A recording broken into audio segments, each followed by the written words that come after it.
Hi everyone, and welcome to The Sleepy Scientist. I'm really happy you're here. Tonight, we're going to go on a calm and quiet trip to learn something amazing. So get comfy, take a deep breath, and let's enjoy this peaceful science story together. Before we start, tell me in the comments, where are you watching from and what time is it for you right now? If you like relaxing science videos, don't forget to tap the like button. Now let's begin. Long ago, before names were given and stories were told, there floated a tiny world wrapped in quiet. Europa, one of Jupiter's many moons, drifts silently in its place, neither fast nor still, just endlessly gliding through the dark. To the human eye from far away, it may look like nothing more than a glowing bead of ice. But beneath its shell lies something older than thought, more patient than time, and still as a sleeping breath. The surface of Europa is frozen, etched with lines like whispers scratched across glass. But far below that silence, hidden beneath miles of ice, there is an ocean, a vast sea, dark and secret, stretching around the moon like a dream that has never been disturbed. This ocean does not roar. It does not splash or crash upon shores. It hums. It moves slowly, gently, pushed and pulled by the gravity of its giant parent, Jupiter. Each time Europa circles closer, its body is flexed and warmed, as if the gas giant is pressing its palm into the moon and then letting go, over and over again. And deep within, this warming keeps the water from freezing entirely. It keeps the ocean liquid, alive in its own quiet way. No sunlight touches it. No eyes have ever seen it. Yet inside that pitch-black sea, scientists believe there could be life. Not loud, glowing creatures, but slow, soft ones, perhaps like drifting jelly, curling among mineral vents, feeding on heat and chemistry. Europa's crust is a kind of shield, a pale armour guarding the stillness below. Its ice is not smooth, but cracked, shifted, pushed up in places like broken puzzle pieces. These ridges may seem frozen in time, but they move, just very slowly. Some scientists say the cracks appear because water from below sometimes melts through, reaches up, and then refreezes on the surface. Others think the crust shifts from beneath, like the floating shell of an egg over a sloshing centre. Whatever the truth is, Europa changes in silence. It changes in ways we can barely understand and certainly not feel from Earth. But with every new pass of a spacecraft, we learn a little more. We map its grooves, its glowing planes, its hints of something breathing far, far underneath. Jupiter watches over Europa like a glowing storm. The planet fills the sky of the moon like a world inside a world, huge, striped, always churning with wind. And while the gas giant is fierce, the moon remains calm. It listens, it absorbs, it reflects Jupiter's radiation on its icy skin, a skin that has been scorched, scarred, and yet never melted. Europa is shaped not only by its parent planet, but also by its neighbours, other moons, other companions in this endless dance. They tug at Europa gently like lullabies crossing space. These gravitational songs create tides not of water alone, but of ice and pressure and quiet motion. The moon becomes a rhythm, a soft pulse orbiting in the dark. In the coldest parts of its surface, where the sunlight barely touches, Europa glows faintly. Not with fire or light, but with the soft blue of reflected energy. Some scientists believe that salts and minerals from the ocean below rise and settle there, painting the ice with signs of what lies underneath. It is as though Europa is trying to whisper to us, leaving messages etched into its own skin, clues to the ancient water world hidden beneath. Each mission that flies by captures more of these signs, and though the pictures are blurry, they speak volumes.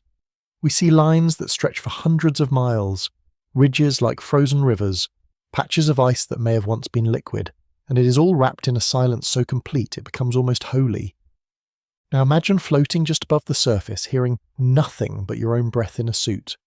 The stars above are far and cold. Jupiter is enormous in the sky, and beneath your feet there is an ocean older than life on Earth, waiting in stillness, not asleep perhaps, but patient. In that moment, Europa would not seem like a moon. It would feel like a mystery wrapped in a lullaby. And perhaps, deep down, there are creatures that have never known light, never heard a sound, never seen a sky. They exist only to move slowly, to drift in warmth, to be. They are part of Europa, just as Europa is part of Jupiter, and Jupiter is part of the great quiet sea of space. We do not need to land to feel it. The idea of it alone is enough to hush the mind. To think of a sea beneath the ice, a place where silence has lasted for billions of years, where nothing has interrupted the rhythm, is like imagining time itself curled up sleeping. And if life is there, it would not shout. It would not flash. It would simply move, gently, invisibly, like a thought in the back of the universe's mind. That is what Europa gives us. The gift of imagining something both alien and peaceful. A world where the unknown doesn't threaten, but calms. A place where even the deepest mystery feels like a soft breath. And in that breath we rest. Let's drift deeper now into the heart of Europa. Not the frozen crust that catches starlight, but the darkness far below, where heat pulses softly from the moon's core. It is hard to imagine an ocean that never sees the sky. Harder still to picture life moving through that kind of night. But scientists believe that beneath the ice, Europa's ocean could hold twice the water of all Earth's seas combined. And where there is water, there is always a question: could something be alive? The ocean is warmed not by sunlight, but by energy pulled from the great tug-of-war between Europa and Jupiter. This constant flexing of the moon's body creates heat. That heat may stir the water, create currents, and most importantly power underwater volcanoes, or hydrothermal vents, on the ocean floor. These vents might be like those found deep in Earth's oceans, where strange glowing creatures live in total darkness. On Earth, life around those vents thrives without sunlight. It feeds on the heat and chemicals that rise from below. If the same kind of vents exist on Europa, then something similar could live there too. This idea does not come from fantasy. It comes from nature, from the quiet patterns of life that hide in our deepest seas. There are shrimp that do not see yet sense, worms with no mouths, no eyes, yet they live by soaking up heat. Tiny microbes that cling to rocks in boiling water, turning minerals into energy. These are Earth's most silent survivors, and they remind us that life is not always loud. It can be soft, small, almost invisible. It does not always need sunlight or land or air. It only needs the right place and time, and Europa has had plenty of time. Some scientists dream of sending a probe to Europa's surface, one that could melt through the crust and lower a robot into the ocean below. They imagine it dropping slowly into the darkness, drifting with the currents, listening. It would not search for monsters or fish. It would search for patterns, tiny shifts, bubbles of gas, the faintest signs that something breathes. We are not looking for answers in this ocean. We are looking for signs of being, the kind that cannot be seen, only felt, only imagined. Europa teaches us that wonder does not need noise. It needs space, stillness, and curiosity. Even if no life is found, Europa remains a masterpiece of natural design. The way it balances between heat and cold, the way its crust protects its sea, the way it listens to Jupiter's pull and turns that gravity into warmth. It is not just a moon, it is a system, a quiet machine powered by motion and time. In this way, Europa mirrors us more than we think. We too are moved by forces we do not fully see. We are shaped by heat and pressure, by quiet tides in the mind and heart. We orbit around thoughts, hopes, and unseen dreams. And like Europa, we have hidden depths. There's another kind of beauty in Europa, one that isn't seen by telescopes. It is the beauty of chance. For a moon to be just the right size, with just the right pull in just the right place near Jupiter, to hold on to its ocean, that is rare. And yet it happened. Somewhere in the cold, turning clockwork of the solar system, a small world became something soft and secret. It's a reminder that not everything rare is loud. Some of the rarest things are the quietest. A warm sea under a frozen sky. A moon that glows with promise, a silence that holds a secret. From time to time, plumes of water may erupt from Europa's surface, shooting into space like tiny sighs from the ocean below. We have seen hints of these plumes, caught in the edge of a spacecraft's lens. If confirmed, they would be like messages, the ocean reaching up to speak, not with words but with mist. These plumes would let us study the ocean without ever touching down, without breaking the ice. They would carry particles, salts, even signs of life into the sky. And for a brief moment Europa would exhale, just once, just enough. When you think of space, you might picture stars, blackness, distance. But Europa invites a different image, one of softness. It tells us that space isn't always loud or blazing. Sometimes it is pale and cool, sometimes it cradles something tender. This moon does not scream to be noticed. It waits. It lets us wonder. And in that quiet, we become explorers not of distance, but of feeling. We don't just look outward. We look inward. What would it mean, after all, to find life beneath Europa? Not just for science, but for spirit. It would mean that we are not alone in quiet, that somewhere in the deep someone else is floating, breathing being. It would mean that the universe can cradle life gently, without noise or sun, and it would mean that our own stillness, our silences, our questions, have a place in the stars. Europa's story is not one of discovery, but of patience. It reminds us that some things unfold slowly, like a moon turning in the dark, that some mysteries are not meant to be solved, but held softly in the hands of time. So let us float here a little longer. Let us imagine the ocean, the dark, the movement. Let us feel what it means to not know, and to be okay with not knowing. Because beneath that ice, there may be no answers, only life. And life, in its most honest form, does not explain. It simply is. Now let us sink one final time beneath Europa's icy shell, not with machines or tools, but with wonder as our guide. Imagine drifting deeper than any light can reach, surrounded by silence so complete it feels like part of your own breath. There are no crashing waves here, no tides that roar, only gentle currents swirling through the still blackness, like thoughts that never had to speak. The ocean beneath Europa is not like ours, but it carries the same secret, the ability to cradle life, to stir the molecules of possibility, even in suns, even in darkness. We are drawn to it not because it is loud or bright, but because it is quiet and waiting. That quietness is not emptiness. It is fullness, held still. Just as a forest at night holds the sound of 1,000 small lives even when we hear none, Europa's ocean may hold its own quiet pulse. Perhaps there are creatures here with no eyes, only senses. They feel heat through the skin, taste minerals in the water, drift not in search of anything but because the current invites them to move. Their world is older than memory, untouched by sunlight, shaped only by warmth and chemistry. And in that darkness they are complete. They need no sky, no stars, only time. Europa teaches us that not all life begins in light. Some begins in the places we forget to look, in the silence between planets, in the warmth of distant moons. It teaches us that nature does not need to shout to be alive. That creation can whisper, can hum, can sleep for ages, and still be sacred. If life does live beneath that frozen crust, then it has survived not by force but by patience.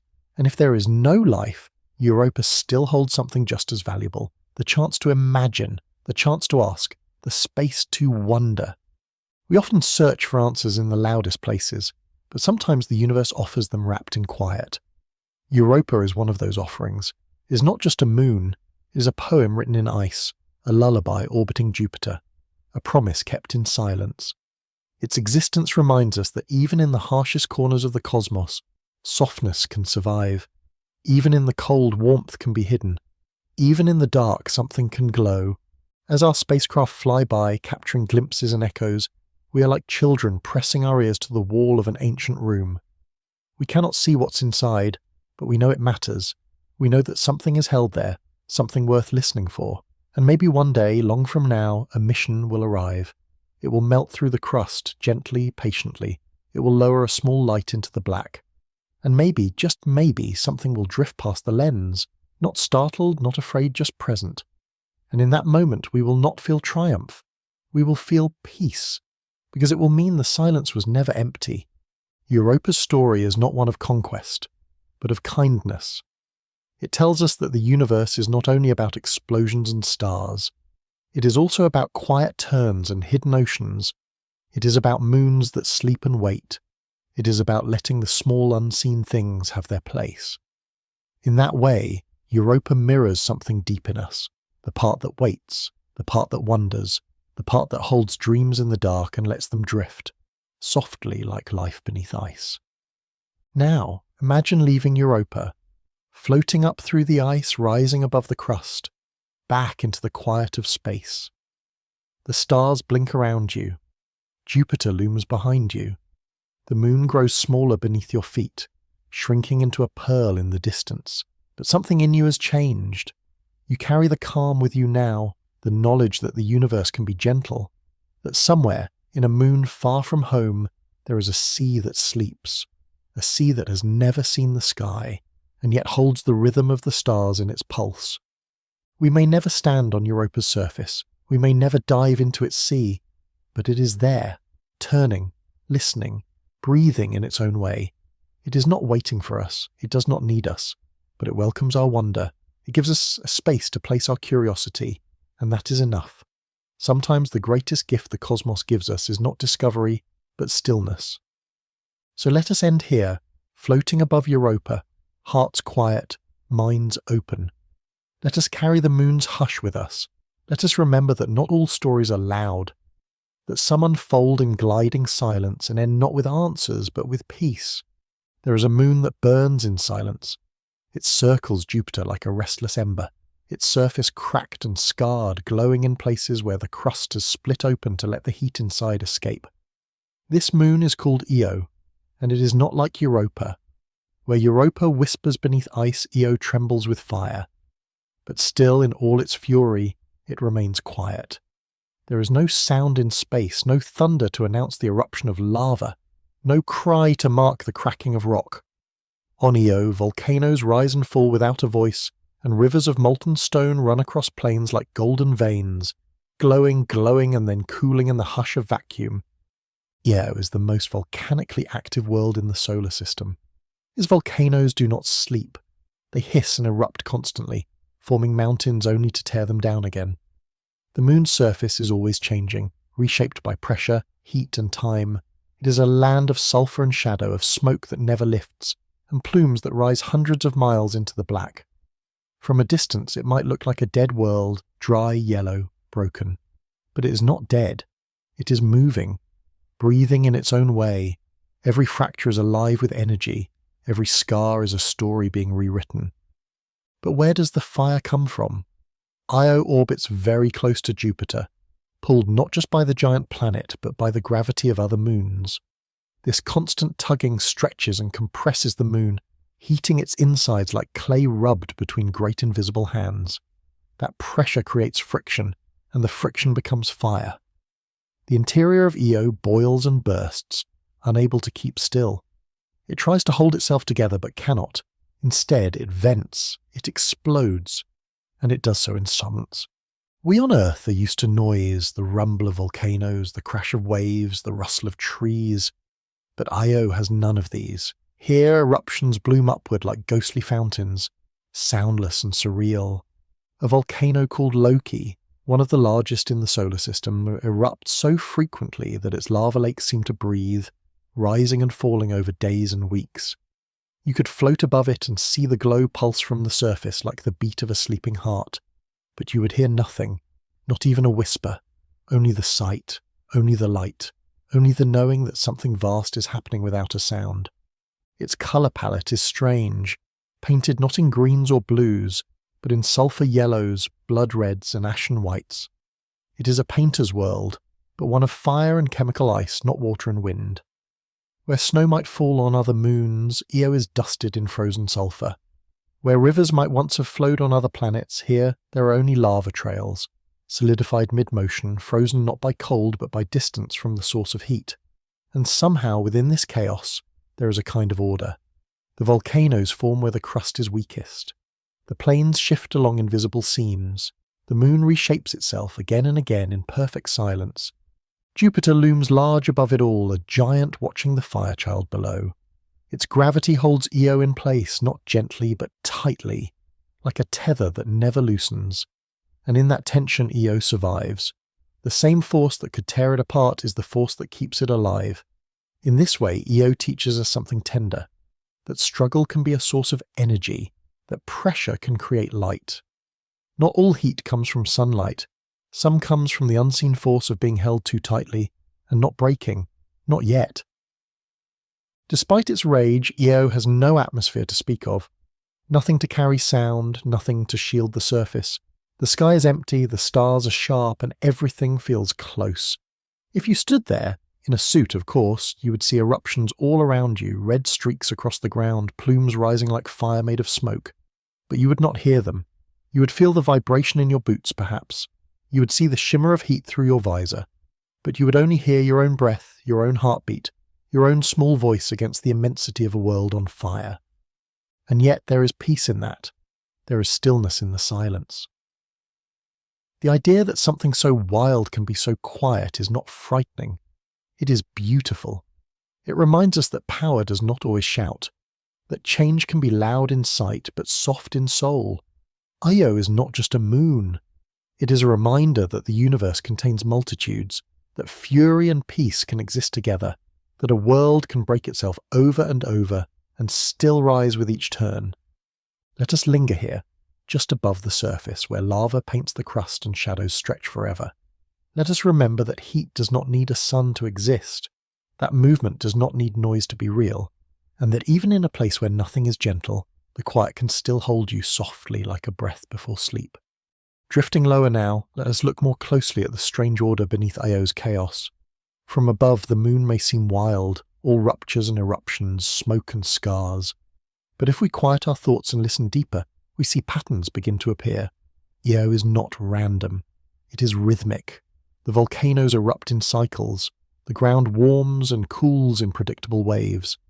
Even the fractures in its crust, sharp and jagged as they seem, follow a kind of unseen geometry. There is music here if you're willing to hear it without sound. There is a harmony inside the heat. The most powerful volcano on Io is named Loki Patera, a name that once belonged to a trickster god, now rests on a lava lake the size of an entire country. But it does not behave like the lava lakes of Earth. Loki pulses, as if breathing, glowing brighter and dimmer over weeks. When scientists look at it through distant eyes, they see it dimming, then shining, then dimming again, a cycle of light from far away, blinking across the vastness of space like a distant signal.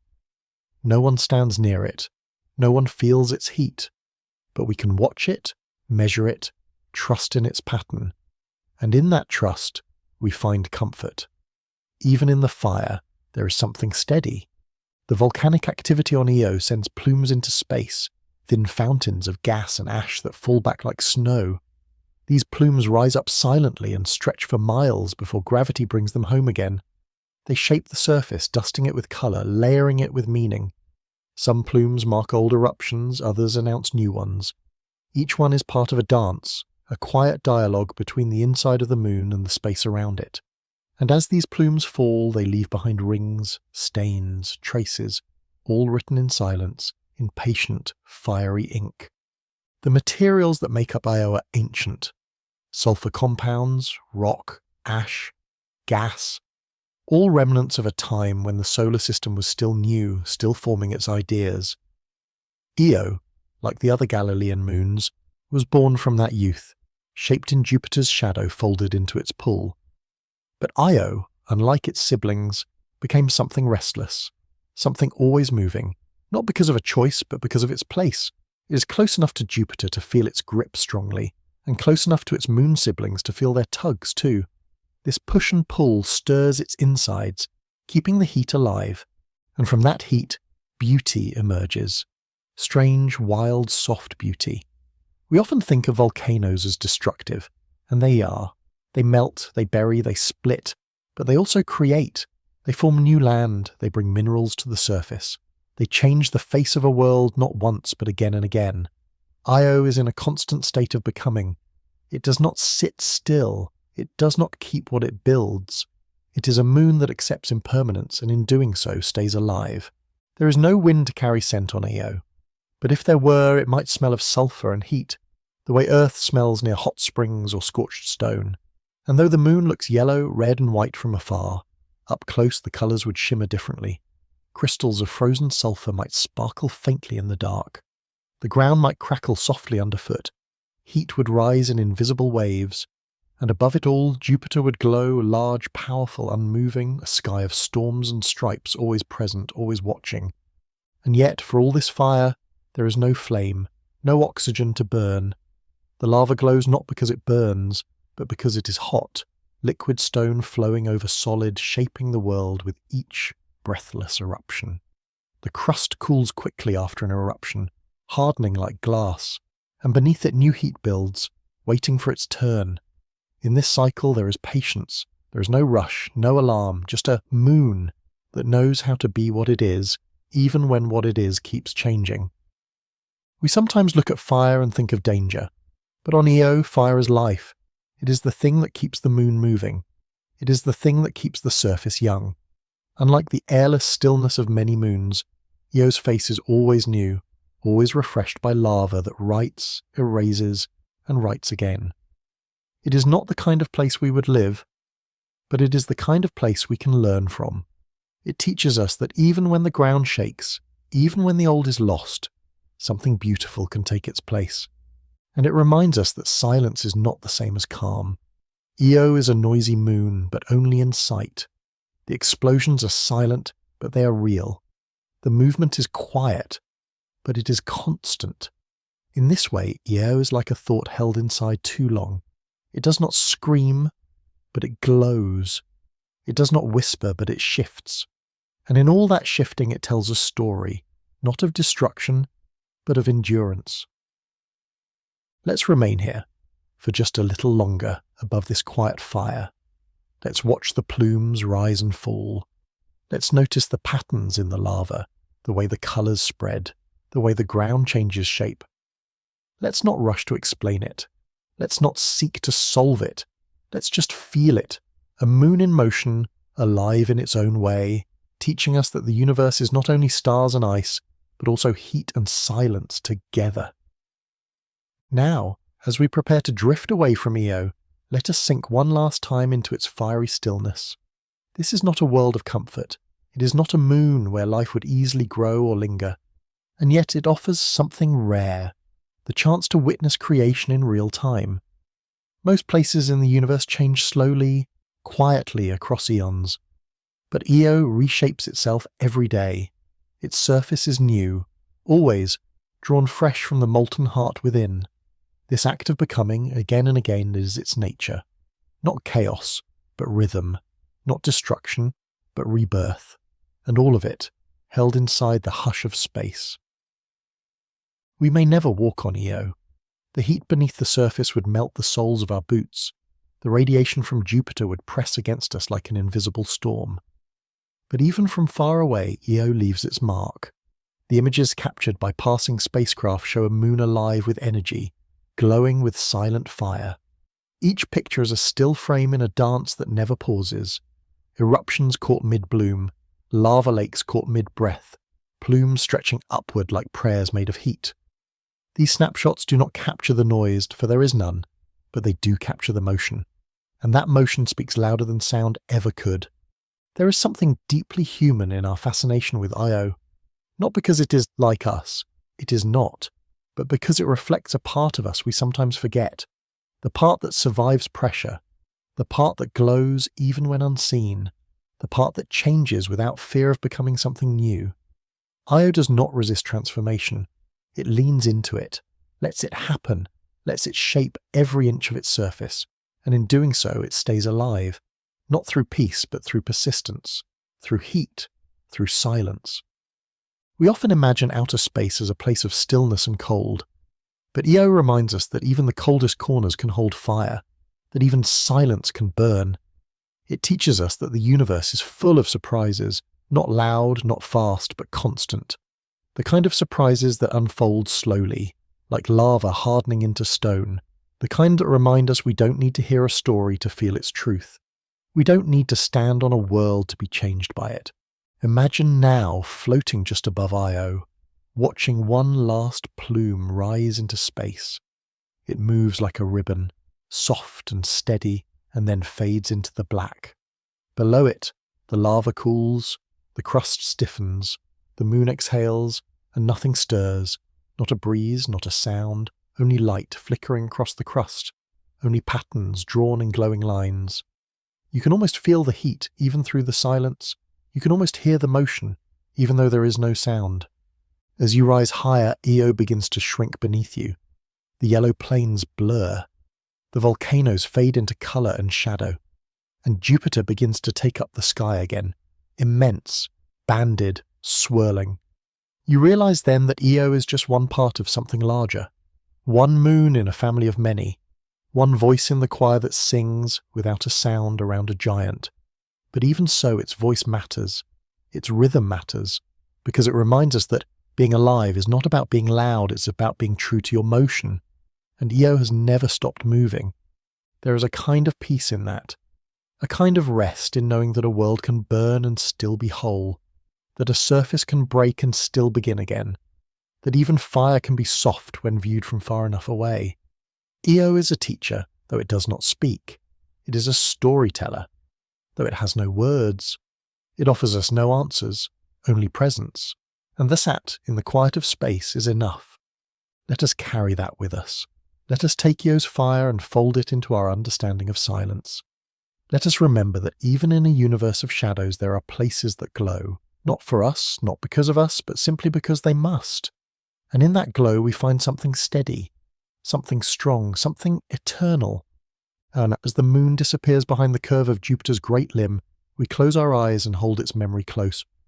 A world of fire wrapped in silence, spinning forever in the dark, not with noise but with meaning. Far from the fierce fires of Io and the glowing seas of Europa, there is a moon that drifts in deeper quiet. Callisto, the outermost of Jupiter's great Galilean moons, spins slowly through the cold, untouched by the chaos that shapes its siblings. It is ancient, older than the rings of Saturn, older than many of the worlds that shine nearby. And it carries its age with stillness, as if the moon itself remembers a time before noise, before motion, before even light had filled the sky. Callisto does not erupt. It does not shift. It simply turns, wrapped in its own slow rhythm, its own forgotten story. Its surface is dark and worn, covered in craters that have not faded with time. Unlike Earth, where wind and rain wear away the scars of impact, Callisto has no atmosphere thick enough to erase the past.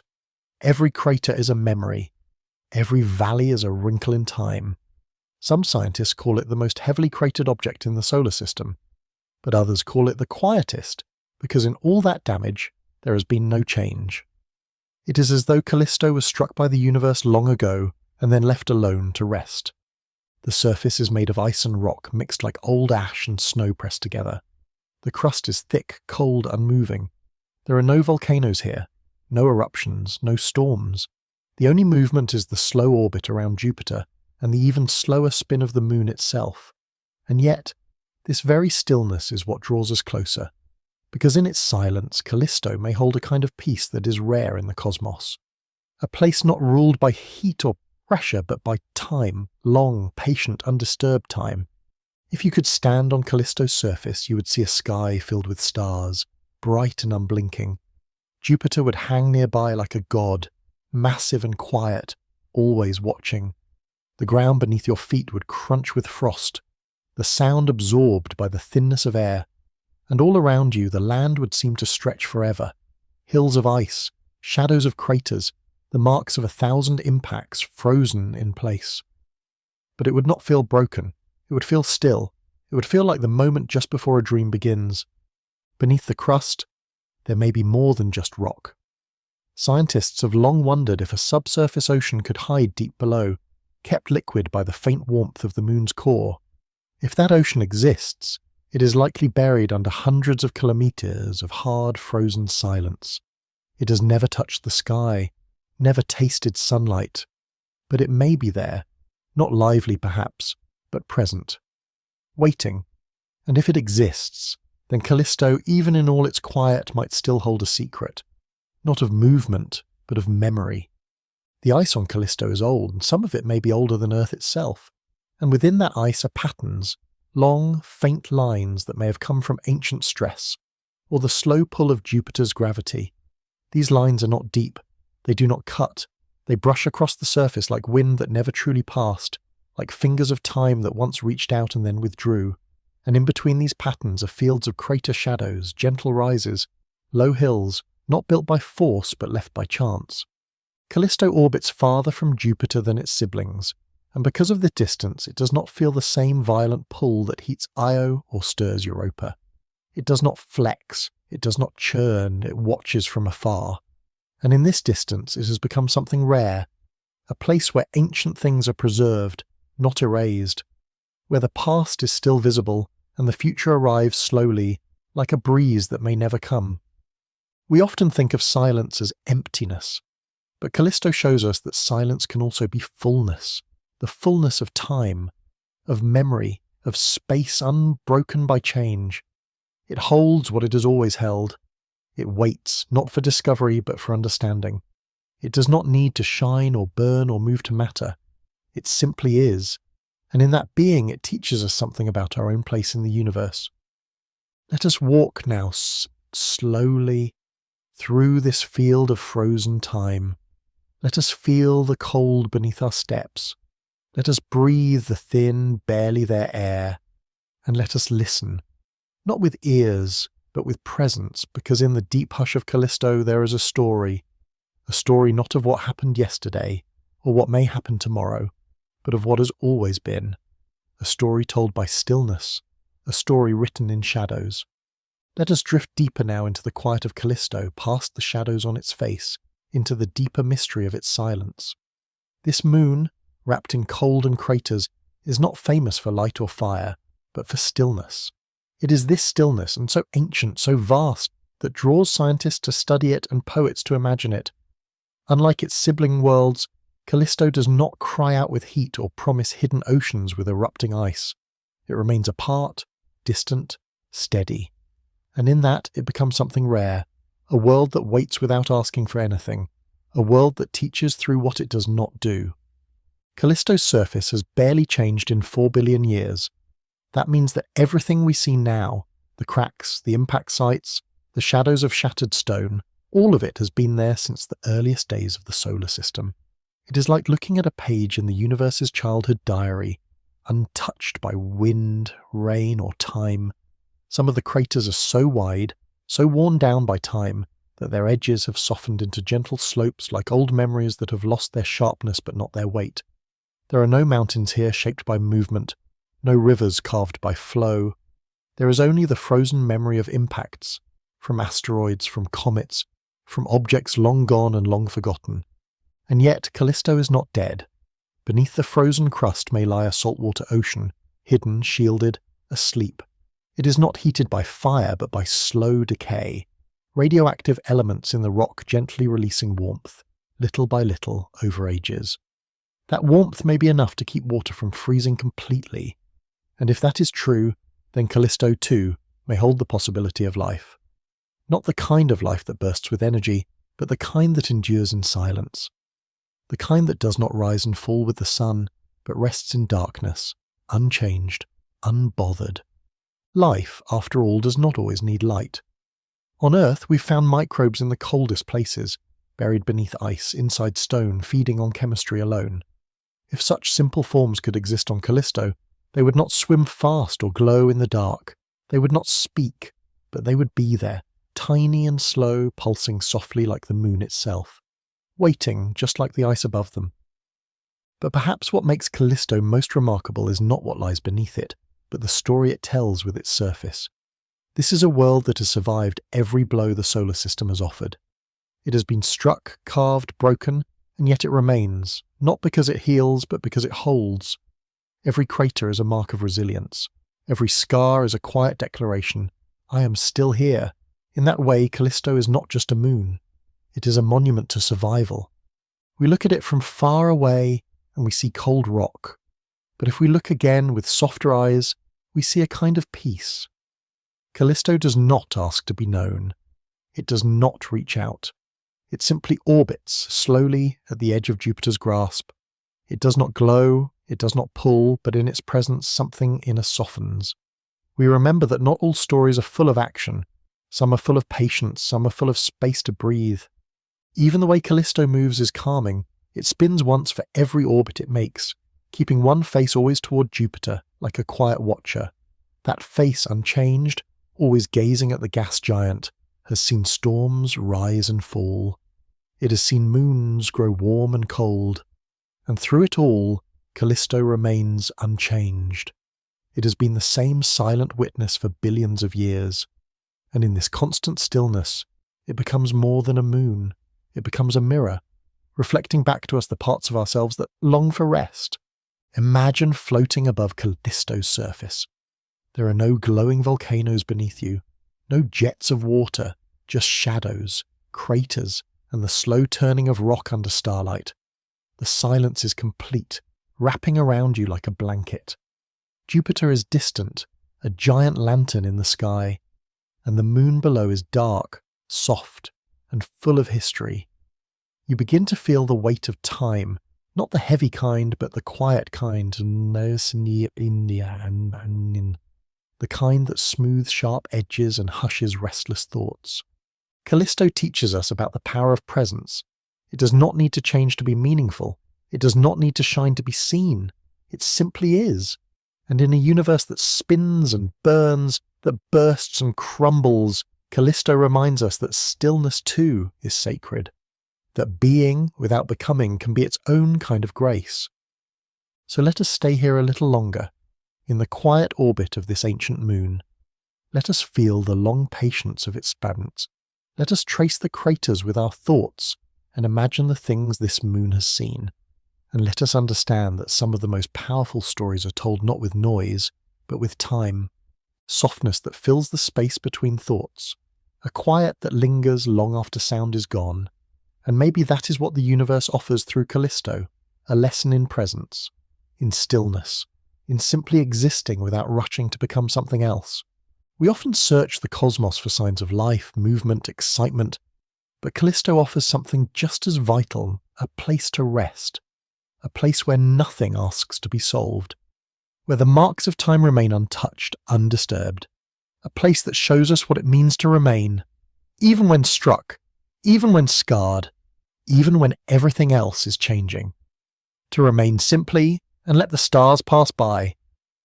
Imagine drifting away now, leaving Callisto behind as Jupiter begins to dominate the sky again. The craters grow smaller, their shadows melt into the moon's grey curve, and the silence folds back into the vastness of space.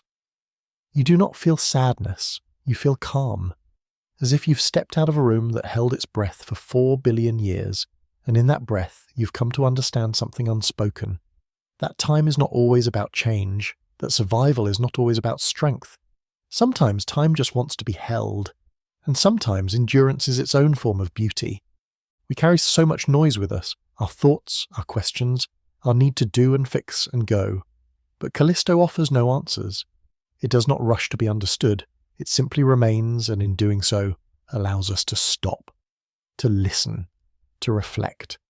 Its silence does not ask for response, it asks for attention, and once we give it that, even for a moment, we are changed.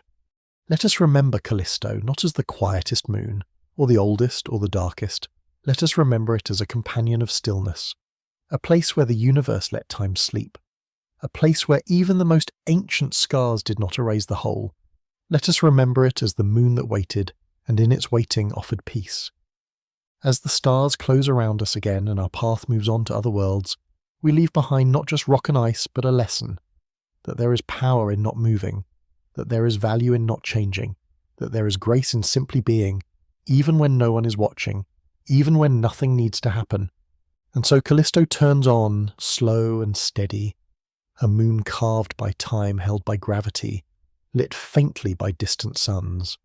Not forgotten, not lost, just quiet, just here, just always. There is a moon so large that if it circled the sun instead of Jupiter, we might have called it a planet. Its name is Ganymede, and it is the largest moon in the entire solar system, bigger than Mercury and heavier than any of its siblings. And yet, for all its size, Ganymede does not shout. It does not flash or flare. Instead, it turns in quiet strength, wrapped in layers of ice and shadow, hiding a secret deep within, a magnetic heart, softly pulsing beneath the cold. Ganymede is a world of contrasts. From space, it appears like a painting in grey and white, its surface carved with lines that stretch for hundreds of miles. These grooves, called grooves and ridges, are the signature of a world that has shifted from within. Unlike Callisto's stillness, Ganymede has moved. It has cracked. It has stretched. Its crust, made of hard ice, has broken and healed again and again. Some parts of its surface are dark, ancient, full of craters. Others are bright, younger, smoothed by the slow spreading of new ice. The moon has kept its history, but it has also changed, slowly, patiently, like a mountain learning to breathe. What makes Ganymede so special is not just its size, but what lies beneath. Scientists believe that under the surface, far beneath the ice, lies a vast ocean, perhaps layered, perhaps mixed with salt, perhaps warmer than we once imagined. But this ocean, if it exists, does not float just below the crust like Europa's. It may be buried beneath layers of different ices, hidden deep in the heart of the moon. And wrapped around it all is something even more rare, a magnetic field. This magnetic field is unique among moons. It swirls gently around Ganymede like a protective halo, shaped not by sunlight or air, but by the movement of liquid iron in its core. Yes, beneath the ice, beneath the ocean, beneath the rock, lies a core of metal, alive with motion. It spins and stirs, and that stirring creates invisible lines of force that reach out into space. Ganymede has its own magnetosphere, small but steady, standing quietly within the larger magnetic storm of Jupiter. It is like a voice inside a voice, calm within chaos, and yet we almost didn't notice it. When spacecraft first passed by Ganymede, they saw the surface, the light, the lines, but it wasn't until the instruments listened closely that the magnetic whisper was found. That quiet field, that hidden heart, revealed a moon more complex than we ever thought. Not just a ball of ice, not just a frozen rock, but a layered world with metal, with water, with ice, and with rhythm. This rhythm shapes the world in silent ways. The magnetic field creates auroras, not the dancing lights we see on Earth, but faint, faraway glows that shimmer in ultraviolet. These lights move in patterns, sometimes shifting unexpectedly, and it is those shifts that hint at the ocean deep below. Something conducts electricity inside Ganymede, something liquid, something moving, and though we cannot see it, the lights tell the story. Beneath the crust, beneath the silence, the moon flows. Imagine standing on Ganymede's surface. The sky above is black, pierced by stars. Jupiter looms in the sky, massive, striped, swirling with storms. The ground beneath you is frozen, solid, cracked, in lines like old glass. There is no wind, there is no sound. Only the soft feeling that something beneath your feet is alive. Not in the way animals are alive, but in the way that fire is, in the way that magnets pull, in the way that oceans stir without asking. This moon carries its story in layers, each one a chapter written in a different language. Ice, rock, metal, silence. And beneath it all, the magnetic heart beats on, slow and unseen. It does not shine. It does not call out. But it is steady. It is sure. And it makes Ganymede not just a moon, but a world with depth, a world with presence. We often think of ice as still, as cold, as lifeless. But Ganymede teaches us that even ice can hold secrets, that even the hardest crust can cover something warm, that even the quietest places can have a voice. And as we float above it, watching the patterns of light and shadow, we feel that voice. We feel the pull of the magnetic field, soft and steady, like the hum of a sleeping engine far below. Let us stay here for a while, above the surface of the largest moon, listening not with ears but with attention. Let us feel the quiet strength of a world that does not rush, does not flash, but simply holds. Holds water, holds metal, holds time, and through it all holds its own quiet light. Now let us slip beneath Ganymede's surface in our minds, falling through its crust like a slow breath, sinking into sleep. The ice grows darker as we descend, less touched by a light, more touched by pressure. It is not a place of colour or motion. It is a place of weight and waiting, and each layer denser, older, closer to the hidden heart. This descent is not fast, nothing here is. Everything in Ganymede moves with the patience of age, with the rhythm of something that has been holding itself together for billions of years. And as we move inward, we begin to understand the quiet complexity of this moon. Not wild like Io, not dreaming like Europa, not silent like Callisto, but something else, something balanced. The ocean that may lie beneath Ganymede's crust is not free and open. It is not a sea with waves or tides. It is trapped between layers of ice, pushed from above by frozen crust, pressed from below by rock and warmth. Yet still it endures. Scientists believe it could be deeper than any ocean on Earth, stretching from crust to core, layered in salt and pressure. And in that deep sealed water, something may stir. We do not know if it holds life, but we do know it holds motion, electrical currents that shape the magnetic field, signals that rise through the moon and shift the lights above. This motion is invisible, but its effects are not. When the Juno spacecraft flew past Ganymede, it recorded changes in magnetic pressure, shifts in radiation, gentle pulses that mark the edges of something alive within. These pulses are not sound, they are not light, they are patterns, like the beat of a hidden drum, like the whisper of a tide you cannot see but can feel. And from this beat we build a picture, layer by layer, of a moon that does not just sit in space but participates in it, interacts, responds. Ganymede's grooves and ridges may have formed when the inner ocean froze or shifted. Ice expands as it solidifies, and that expansion may have cracked the crust like glass stretched too far. These patterns, etched across the surface, are not accidents.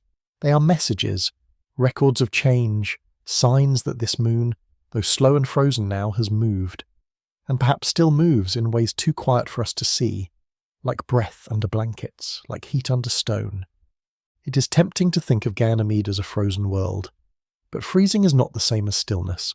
A glacier on Earth may seem unmoving, but it creeps, it carves, it reshapes valleys over centuries. So too with Ganymede. Its crust may be cold, but within it lives on, not with urgency, but with steadiness. The kind of life that is not breath or thought, but rhythm. The kind of life that remembers. And then there is the metal core, buried deep, unreachable, unseen, yet stirring. This core, like Earth's, is thought to spin, and in its spinning it sends out invisible threads of magnetism that reach into space. These threads shape a small magnetic bubble around the moon, Ganymede's own miniature magnetosphere. Most moons do not have this. Even large ones like Titan and our own moon lack such a field. But Ganymede carries it like a secret heartbeat, protecting the surface from some of Jupiter's harsh radiation, guiding particles in soft spirals, creating delicate dances of charged dust and light. Auroras shimmer at its poles, not the vibrant ribbons we see from Earth, but dim glows in ultraviolet, waves of ghostly energy that rise and fall in silent loops. These lights do not speak loudly. They flicker like memories, barely visible, telling of deep things, a moon with layers, with warmth, with a moving heart. A moon that glows from the inside out, even if that glow is hidden to the eye. And all around, Jupiter watches.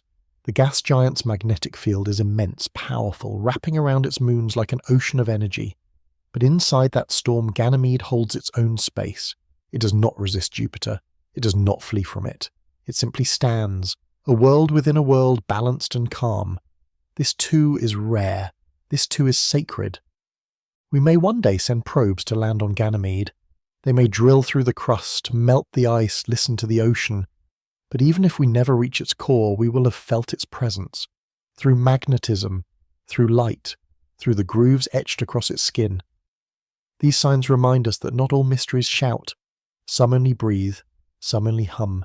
And it is in listening, really listening, that we begin to understand. Let us stay here, at the edge of the ice and the dark, and feel the pulse beneath our thoughts. Let us imagine the ocean shifting slowly below. Let us picture the metal spinning far beneath our feet, sending out soft waves through stone. And let us rest in that knowing that even in silence, even in cold, there can be warmth, there can be motion, there can be a hidden heart, steady and strong. Let us rise now slowly, gently, like warmth, moving through layers of ice, until we once again drift above Ganymede's frozen plains. We do not leave in haste. We do not rise with noise. We lift in silence the way dreams leave us just before waking. Below us, the largest moon in the solar system turns quietly, its crust lined with stories written in grooves and scars, its ocean deep and dark, and its core, the secret centre, forever pulsing with unseen rhythm. We have not touched this moon, not truly, but we have felt it, and what we've felt is presence, stillness with purpose, strength that does not need to speak. Ganymede teaches us that depth matters. Not only the physical kind, the kilometres of ice and sea and stone, but the quiet depth of time, of memory, of structure that endures. This is not a world rushing toward change. It is a world that holds. It cradles its inner warmth beneath cold walls. It shields its surface with an invisible magnetic veil, and it orbits Jupiter with quiet certainty, a steady companion to a giant. And though we cannot hear it, Ganymede is always speaking, in fields, in lights, in gentle pushes on passing spacecraft. That is what makes this moon so beautiful. It is not what it shows, but what it holds. It is not its surface alone, but its layers. The way the surface remembers motion, the way the ice may shelter oceans, the way the magnetic field reveals a spinning metal heart. Each of these is a voice, and together they form a chorus not of noise, but of gravity, chemistry, and time. The kind of chorus that you don't hear with ears, you feel it. Like a vibration in the chest, like a hum in the mind. And as we imagine that magnetic hum, we can begin to see how it shapes the space around it. Charged particles from Jupiter flow through this region like invisible rivers, and Ganymede's field deflects them, guides them, slows them. It acts as a soft shield, a quiet curve in the current, not resisting force, but shaping it. And that shaping is power, not the kind that explodes, but the kind that endures, the kind that keeps a moon whole in the middle of a storm. Even in darkness, Ganymede glows faintly, not with its own light, but with the light of understanding. We have seen it from afar through lenses and instruments, catching glimpses of the truth inside, but each glimpse adds a thread to the story. We know now that the ice is grooved for a reason, that the crust is cracked not from weakness but from movement, that even the stillest surface may have once stretched and shifted, even if now it rests. This is the paradox of Ganymede. It is vast but quiet, complex but gentle, cold but warm at the core, and in that paradox it reflects us. We too are layers. We too carry warmth beneath stillness. We too have currents, thoughts, hopes, fears, that swirl deep inside even when all seems calm above. Ganymede becomes not just a moon but a mirror, and in that mirror we see our own longing for balance, for strength wrapped in calm, for the kind of silence that carries meaning. Imagine leaving now, slowly pulling back into the black sea of stars, as Ganymede becomes smaller beneath you. It does not vanish. It lingers. It stays lit, not in brightness but in memory. You feel it behind you like a quiet presence in the room you've just left, not demanding attention, but never forgotten. You remember its ridges, its craters softened by ice. You remember the thought of an ocean waiting beneath pressure. You remember that strange rare gift, a moon with a magnetic soul. And as the distance grows, you carry something with you. Not data, not images, but a feeling. The feeling that there are places in the universe where power does not shout, where history does not fade, where silence is not emptiness, but peace. And that, perhaps, is Ganymede's greatest gift. A reminder that presence does not need volume, and that in the quietest places, the deepest truths may live. So we drift on, past the moon with the hidden heart, and into the wider dark.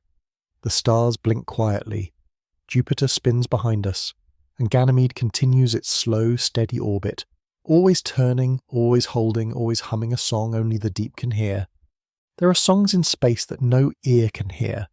They travel not through air but through fields of force, humming gently in the fabric of magnetism. Jupiter, the largest planet in the solar system, is wrapped in a magnetic field so vast and powerful it stretches millions of kilometers beyond its cloudy skin. And within this invisible ocean, its moons drift, each one stirring, shaping and singing its own part in the symphony. These are not songs made of notes, but of pulses and waves, of rhythm and resonance. And though we cannot hear them, spacecraft have recorded their whisper, a chorus of charged particles, a dance of energy in the dark. Magnetism, unlike light or sound, does not shine or echo. It pulls, it shields, it curves space silently around mass and movement.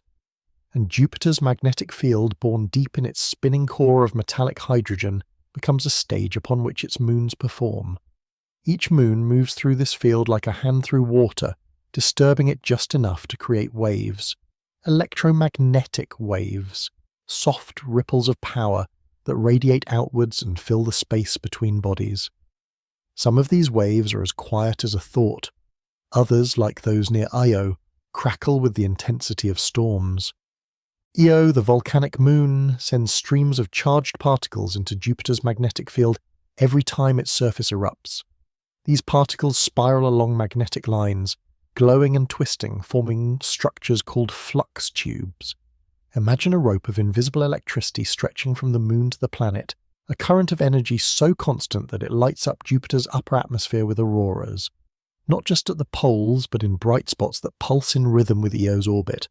This is not just a reaction, it is a conversation, a call and response between a moon and its planet, spoken in silence. Europa speaks more softly.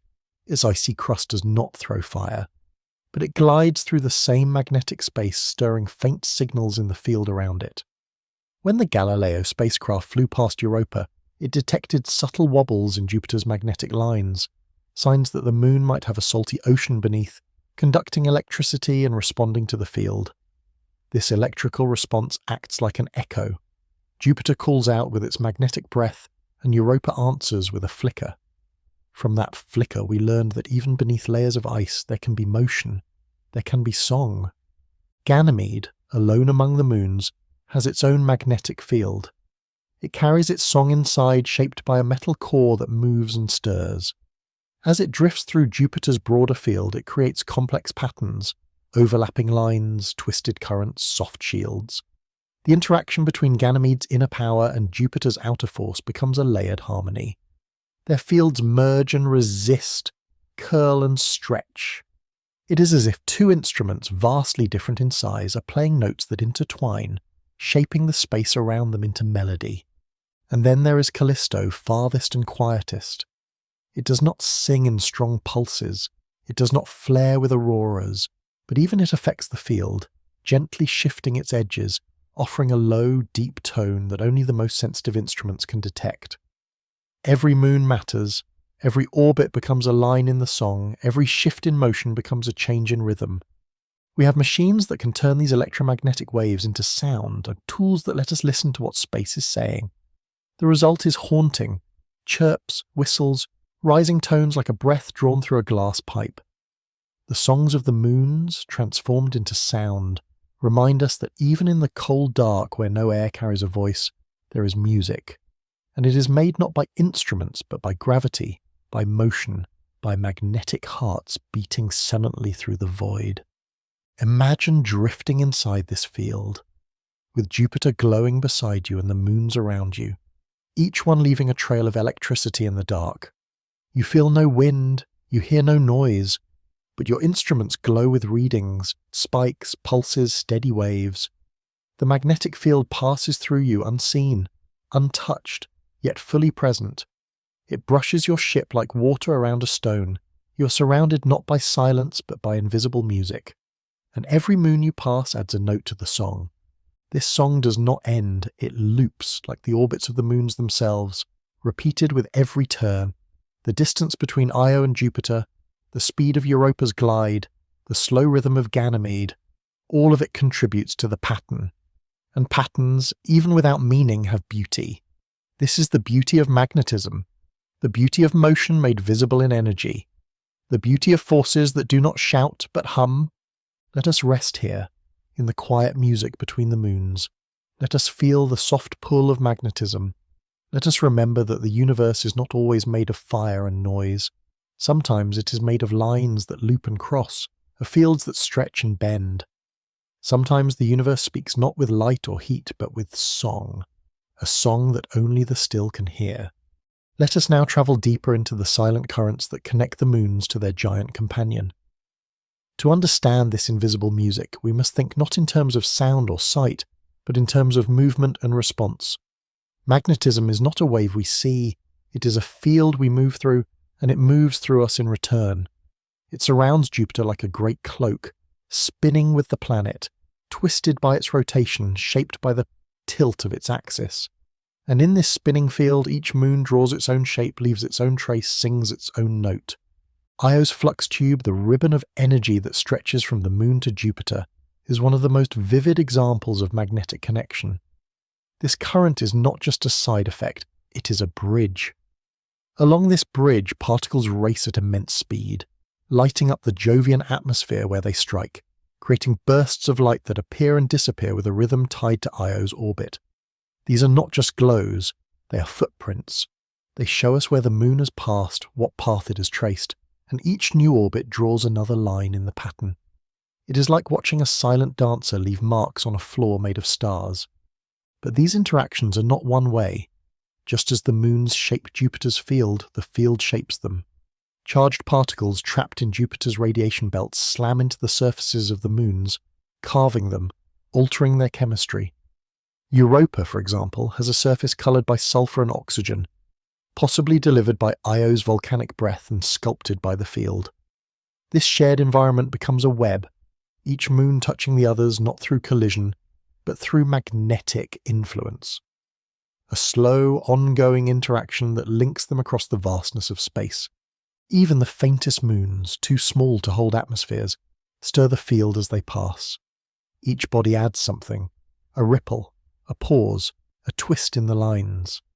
These are not dramatic changes, but they matter.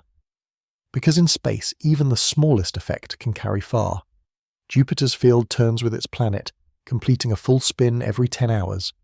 This rapid rotation winds the field like a coiled spring, pulling its lines into loops that sweep past the moons like invisible tides. When a moon passes through these coiled regions, it feels them. It responds, not loudly, not visibly, but with motion, with adjustment, with song. Instruments aboard spacecraft like Galileo and Juno have traced these changes. They have followed the shifts in electrical current, mapped the places where the field bends or breaks, noted where the radio waves grow louder or more faint. These measurements become music of a kind, music made of data, played back through speakers so we might hear what the moons cannot say in words. The songs are not melodies, not like Earth's music, but they carry pattern, tone, structure. They are not random, they are alive. And in those tones we hear more than just Jupiter. We hear interaction, connection, a kind of communication shaped by motion and mass. Moons that orbit through different regions of the field create different effects. Closer in, the field is stronger, and the interactions more violent. Farther out, the field is calmer, its edges softened by distance. The magnetic field becomes a gradient, a landscape through which the moons move like ships on an ocean of electricity. Ganymede's field interacts with this ocean in complex ways. It creates a small bubble inside the larger one, a magnetosphere within a magnetosphere. This nested field creates boundaries, separations, edges where energy builds and slips. Sometimes these boundaries spark with activity, as if the two fields are brushing against one another in a soft electric embrace. And within this boundary zone, new patterns emerge, patterns that no other moon produces, patterns that are Ganymede's alone. Europa too leaves signs in the field. Its suspected ocean, layered with salts, acts like a conductor. As Europa moves through Jupiter's magnetic lines, it generates its own electric signals. These signals are not powerful, but they are consistent. They change slightly as the moon turns. They offer hints, clues to the shape and depth of the ocean beneath. We have not seen the water, but we have heard its echo, and in space an echo can be as real as a wave. These interactions are not noise, they are a form of balance. The moons push against the field and the field pushes back.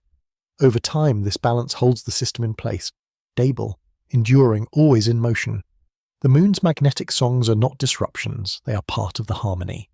Each voice, whether loud like Io or soft like Callisto, adds to the whole. Together, they shape not just their own paths, but the very nature of Jupiter's space.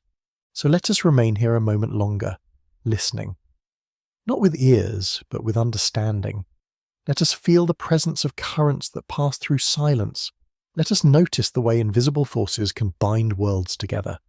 And let us remember that even in the darkness, there is movement, there is connection, there is music, if we are still enough to hear it. Let us float one last time through Jupiter's vast magnetic sea, letting go of everything loud, everything quick, and surrendering to the slow, constant hum of the moons. As we drift farther from the planet, the pull of its magnetism does not fade all at once. It stretches outward, a great invisible breath cradling each moon in turn. And even here, in the outer edges, the music continues. We cannot see the chords or hear the notes with our ears, but they are there, persistent, flowing, ancient. This is a song not made of voices, but of motion and balance, shaped over billions of years. Each moon plays its part. Io, fiery and restless, feeds the field with energy. Europa stirs it with salt and sea. Ganymede responds with a pulse all its own. And Callisto lingers at the edge, steady and slow, low notes stretched across time. None of them make sound, none of them ask to be heard, but their presence alone is enough. They move, and in moving they shape space. They orbit, and in orbiting they write patterns. These patterns are not noise, they are meaning, carved into the silence of space with electric grace. The magnetic field itself becomes a canvas. It holds traces of every moon that passes through it. A tilt here, a twist there, a ripple left behind like a shadow after a breeze.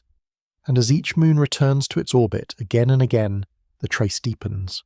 Over time, the field becomes a memory, not a picture, but a story told in bends and loops, a record not of what is seen, but of what is felt, a gentle fingerprint of every motion. When we look back from far away, we do not see this field. It remains hidden, folded into the black. But when our machines listen, when they record the radio waves, map the electric flows, translate the patterns into sound, and we realize something simple and profound. Space is not silent. It is full of rhythm, full of call and response, full of relationships that do not rely on light or touch, but still matter deeply. The moons may be far from each other, but they are never alone. They are always connected, not by wires, but by waves. Imagine for a moment drifting beside Europa.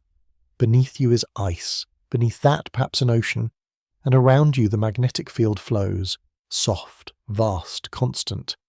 You cannot feel it with your skin, but your instruments glow, humming quietly. The field passes through the ice, into the water, and returns altered, shaped by salt, by motion, by possibility. This change is not loud. It is subtle, but it is enough. It is a whisper that says, there is more here, there is depth. Or imagine moving past Ganymede. You cross the boundary of its own magnetic bubble, and the instruments shift again. A small field within a larger one, a voice within a choir, and again the field responds, not with light or shock, but with elegance. The energy bends, it listens, it moves in harmony. And you realize that the field is not just reacting, it is participating, it is singing. This is not a song that ends. It has no beginning, no chorus, no final note. It is a song of orbits and spin, of particles and charge, of moons that move and pause and return again. Each cycle renews the rhythm. Each day adds a line. It is the music of movement made steady, of presence made permanent. And as we float away, the song continues without us. It needs no audience. It is complete in itself. We often search the universe for signals, bursts, beacons, messages, but sometimes the message is already around us, already inside the silence. Jupiter's magnetic field does not carry a voice in the way we understand, but it carries structure, connection, and the moons within it speak back in the only language they know. Motion, resistance, flow. Together they build something we can barely grasp, a system that sings in magnetism, endlessly. Let us carry that with us now as we drift beyond the reach of Jupiter's magnetosphere. Let us remember that sound does not always need air, that music can be written in lines we cannot see, that connection does not require contact. In the great hush of space, the moons keep moving, and as long as they move, they will keep singing. Songs of orbit and pull, of fire and ice, of salt and light, of silence filled with meaning. We leave the moons behind, but their rhythm follows us. A rhythm too vast to hear, too quiet to forget. In the quiet dark of Jupiter's realm, where sunlight arrives like a sigh, and stars blink through the haze of dust and radiation, the moons do not just orbit. They dance. Their paths, though shaped by gravity, are softened by rhythm. Their motions are not isolated, they are part of a pattern, an endless exchange of pull and give, stretch and settle. This is not the wild dance of chaos, but the slow ancient ballet of tidal forces. Here, gravity is not just a rule, it is a relationship. And through it, the moons are drawn into a timeless choreography, one that plays out across frozen crusts, liquid oceans, and rocky cores. Tides are not water alone. On Earth, we know them through the ocean's rise and fall, pulled by the moon and the sun. But tides also move rock, heat, and ice. They are the invisible fingers of force that reach deep into a world and stir it gently from the inside out. Around Jupiter, these forces are immense. The planet's gravity is vast, strong enough to shift not just the surfaces of its moons, but their interiors. As each moon moves in its orbit, it speeds up, slows down, shifts slightly. These changes, though subtle, create stress. And stress becomes warmth. It flexes the crust. It shakes the core. It melts what once was frozen. It brings motion to stillness. Io feels this most fiercely. As it orbits, Jupiter's pull bends it like clay, stretching and squeezing the moon in a rhythm so powerful it heats the entire interior. That heat escapes as lava, gushing through the surface in endless eruptions. But what fuels this fire is not combustion. It is gravity. The tides of Jupiter are the breath behind the flame, turning rock into molten song. And though Io seems chaotic, there is a structure beneath the fire. Its orbit is locked with Europa and Ganymede in a resonance. For every orbit Ganymede completes, Europa makes 2 and Io makes 4. This resonance keeps their orbits from drifting, but also keeps the tidal forces constant. They pull on each other, they time their steps, they hold one another in balance. Europa too feels the tides, but instead of fire, its body answers with water. Beneath the icy shell, the ocean swells and shifts with each pass around Jupiter. The crust flexes, cracks, and perhaps opens just enough to allow water to seep up, then freeze again. These movements are not violent. They are soft, slow, like a breath held too long. But they are enough to keep the ocean from freezing solid. Enough to stir its currents, to mix nutrients, to shape a hidden world of dark, silent waves. Tides are Europa's heartbeat, silent but steady, driving a rhythm that has lasted for eons. Ganymede, larger and more distant, feels the pull too, though more gently. Its ocean, if it exists, lies deeper beneath the surface, but even there, tides may rise, and as Ganymede orbits in lockstep with the others, it plays its part in the shared rhythm, the deep harmony of the Galilean moons, each one locked to the next, each one responding to the beat. Callisto is more distant still, and does not share the same resonance. It floats just outside the great tidal dance. Yet even it is not untouched. It feels the edge of the pull, a gentler tide that may still stir its ancient crust, shift its ice just enough to matter. If there is an ocean beneath Callisto, then even the softest tide might move its waters, remind it that stillness is never absolute. This dance, this tidal ballet, has lasted for billions of years. It has shaped the surfaces of the moons, carved lines into ice, opened fissures in rock, melted cores and sustained oceans. It is a dance without music, without sound, but not without meaning. Every step the moons take is part of this shared choreography, this pattern of motion and force, and though they are separated by space, they are bound together by gravity's hands, always in motion, never alone. Imagine watching from above, not with eyes, but with feeling. You would sense the stretch of crust as a moon bends slightly toward its parent. You would feel the heat rise from the strain, the surface swell and settle, the ocean breathe beneath the ice, and you would understand that what holds these moons in orbit is not just gravity, it is grace. A slow, steady grace that asks for nothing but time. Let us linger here, in the soft rhythm of tides. Let us feel how motion becomes warmth, how orbit becomes intimacy, how the silence of space is shaped by movements too old to name. Let us remember that in the quiet, in the cold, in the endless dark, there are still dances unfolding, dances that never end. Let us now move closer, not to see more clearly, but to feel more deeply. The tidal forces that stir the moons of Jupiter are not only invisible, they're intimate. They reach inside through crust and mantle, through water and rock, and shift what lies hidden. These tides are not made of waves that splash. They are made of flexing, of tension released and built again, of tiny movements that happen again and again, shaping a moon's interior like a hand softly kneading clay. Over time, they change everything, not with noise, but with repetition. Consider Europa. Its surface is marked with long curved lines, ridges and cracks that trace the slow bending of its icy shell. These aren't scars of violence, they are signatures of motion. Some of these lines run for hundreds of miles, like frozen rivers caught mid-flow. Scientists believe they form when the ice stretches and then compresses, pulled by the gravity of Jupiter, flexed by the Moon's slight elliptical orbit. Each pass around the giant planet changes Europa's shape ever so slightly, like the push and pull of breath.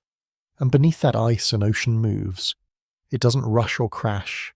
It swells and falls, responding to the crust above like a tide answering the moon. Inside that ocean, the tidal energy becomes more than motion. It becomes heat.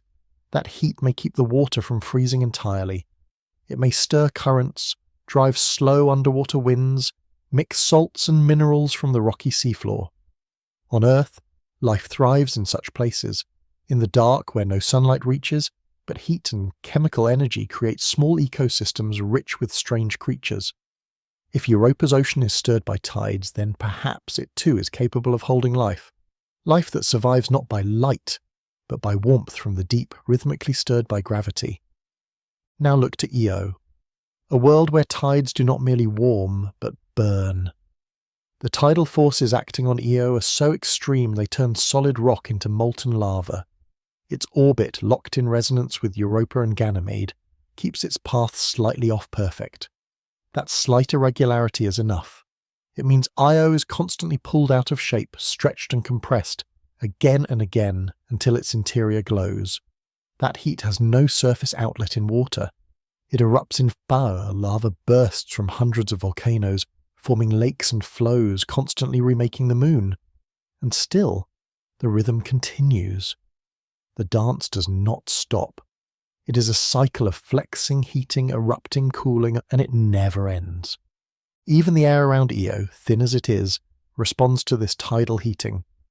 Plumes of sulfur and gas rise from its volcanoes and are captured by Jupiter's magnetic field. Some of that material ends up on Europa, painting its surface with yellowish compounds. In this way, the dance of tides becomes a dance of sharing, not just of energy, but of matter. The moons are connected, not only by gravity, but by exchange. What erupts from one becomes part of another. And though Ganymede does not erupt or flex in the same way, it too is touched by tidal motion. Its interior is layered, ice, ocean, rock, and a core of iron. As tides stir these layers, the boundaries between them may shift, creating friction, mixing heat into the system. This may be why Ganymede retains its magnetic field, the only moon known to have one. That spinning core may be powered in part by the tidal push of Jupiter and its neighbouring moons. It is not the dramatic heating of Io or the stirring of Europa's sea, but something steadier, a quiet engine turning beneath the crust. Even Callisto, distant and quiet, feels the faint echoes of these forces. It does not orbit in resonance like the others. It turns more slowly, farther out, and its surface remains ancient and still, but its interior may yet contain a slumbering sea, one so deep and well insulated that only the softest touch of tide stirs it. And even that, even the faintest motion, could keep something moving, something alive, in its own patient way. Tidal forces are not just about heat, they are about connection. Every moon is part of the same rhythm, their movements tied together in time. One pulls, another answers, one shifts, another steadies. The resonance between them is more than coincidence. It is choreography. It keeps their orbits stable, their motions regular, their songs in tune. It is as if the moons have agreed long ago to hold one another in place, not tightly, but just enough, a shared agreement in gravity's language. This rhythm has shaped the history of the Jovian system. It has determined which moons are warm, which are still. It has crafted the places where oceans stay liquid, where volcanoes rise, where ice cracks and shifts, and it will continue to shape them long after we are gone. These forces do not stop. They are not a moment. They are a movement, slow, silent, sure. So as we drift among these worlds, let us feel that movement. Let us imagine the crust of Europa flexing below us, the sea beneath it sighing in its hidden tides. Let us hear in our minds the slow pulse of Ganymede's deep layers turning, the far-off rumble of Io's fiery breath. Let us remember that these moons are not separate. They are dancers, joined in orbit, in motion, in the quiet pull of forces older than light. Now let us pull back, not away, but upward, as if floating just above the shared gravity of Jupiter's moons, watching their eternal motion as a whole. The tides that shape them are not something they resist. They are something they have grown into, and in that embrace they find harmony. This is not a harmony of sound, but of balance, each moon caught not in isolation but in conversation. They respond not with words, but with their orbits, with their heat, with the shifts in their crust and the songs of their oceans. This dance is slow, so slow that to human eyes it seems still. But time moves differently here. Over millions of years, the rhythm has never faltered. The resonance between Io, Europa and Ganymede remains locked, like three notes held on a string. Each one completes its orbit in perfect relation to the next. That timing is not just coincidence, it is a structure, a framework that maintains the system's shape. Without it, Io might drift too close and tear itself apart. Europa might freeze, Ganymede might fall into chaos, but together they remain in tune. And what does this harmony produce? On Earth, tides shape coastlines, stir nutrients, guide life. Around Jupiter, tides shape entire moons. They bring fire to Io, water to Europa, magnetism to Ganymede. They shape surfaces, keep oceans from freezing, and create the conditions where life perhaps could grow. But beyond biology, beyond chemistry, they also create something more abstract, something beautiful. They create meaning, they create movement with purpose, and this purpose is not imposed from above. It emerges naturally from the pull between bodies. It is the kind of balance that comes from listening. Each moon, in its own way, listens to the others. It adjusts its path. It changes its speed. It contributes to the whole. This is how harmony is made, not by uniformity, but by mutual adjustment, by the willingness to move together. Even the smallest motions have meaning. A few meters of crust swelling, a fraction of a degree of tilt, a slight deepening of an ocean current. These are not grand gestures, but they are enough. They are the choreography of moons that do not rush, that do not break formation. They are the heartbeat of a system so old, its rhythm feels like silence until you listen. This silence is not empty. It is full of movement, full of potential, full of the slow, patient dance of gravity and ice and stone. We often imagine Warnid as stillness, but here silence is structure. It is motion hidden beneath time. It is warmth hidden beneath ice. It is oceans that have never touched air, yet still move in rhythm with stars. Let us imagine now, leaving this moonlit dance behind. We drift upward, past the reach of Jupiter's pull, watching the moons fade into pinpoints of light, yet still sensing their orbits, their tides, their turning. The pattern remains. Even unseen, the dance goes on, and in that thought we feel a kind of peace, the kind that comes from knowing something beautiful continues, even when we are not there to watch it. We may never walk on Io's lava plains or dive into Europa's ocean, but we can understand the forces that make them possible. We can know that motion is not always visible, that warmth can rise from the deepest cold, that order can emerge from gravity alone, and in knowing this, we can find comfort, not only in the science, but in the rhythm, in the way the moons move together, in the way the tides never stop. So let us carry that rhythm with us, into sleep, into stillness, into whatever quiet we seek. Let us remember that even in darkness, even across space, there are dances still unfolding. There are tides that never end, and though we cannot see them and may never touch them, we are not separate from them. We are part of the same motion, a movement written across the sky, older than time, softer than sound, and as constant as breath. In the vast shadows of the outer solar system there is a kind of light that does not warm, and yet it touches everything. It does not come from the sun, not directly. It is something reflected, refracted, echoed, a ghost light cast by Jupiter and its swirling storms, caught on the ice and stone of its moons. This is not the brilliant daylight of Earth. It is dimmer, quieter, a softened light that hovers above frozen plains, that seeps into craters, that glows gently on the underside of ridges and ridgelines. It is the light of memory, the kind of glow that lingers long after the fire has gone out. Jupiter itself reflects sunlight with great power. Its upper clouds, made of ammonia crystals and unknown hazes, scatter the sun's rays outward in every direction. From Earth, the planet is one of the brightest objects in the night sky. But from the perspective of its moons, especially those closest to it, this reflected light becomes more than just brightness. It becomes presence. It becomes an atmosphere of its own, not made of gas, but of glow. Jupiter does not shine like a star, but it illuminates like one. And in its glow, its moons orbit not in total darkness, but in a world of ever-shifting silver and gold.